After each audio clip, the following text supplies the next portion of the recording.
Welcome back to Signature Classroom. We were discussing about the sector officer's pre-poll responsibility. The next pre-poll responsibility of the sector officer is about the voters. The sector officer should arrange awareness programs on the functionality of EVMs among the voters under the sector through sweep activities. It is the duty of the sector officer to give wide publicity on the new polling stations. The sector officer shall inform the new voters to enroll in the electoral roll.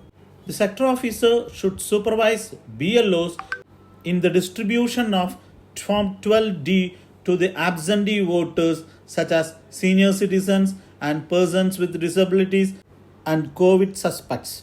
The sector officer should monitor the collection of completed application in Form 12D from the absentee voters by the BLOs. The collection procedures should be completed within 5 days following the date of notification.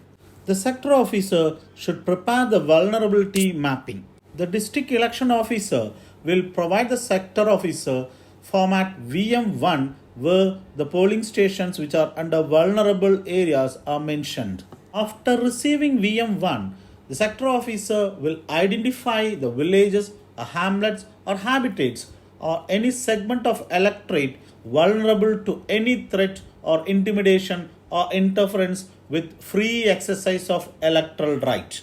This exercise should be taken polling station wise. Sector officer should conduct field visits and identify these locations.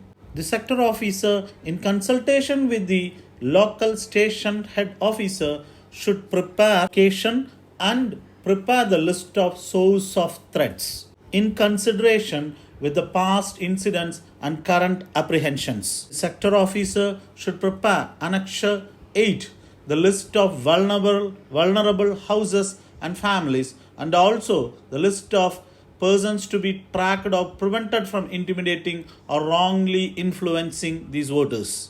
The sector officer, after the field visit and data collection, will prepare VM2 polling station wise and VM3 the total of the sector.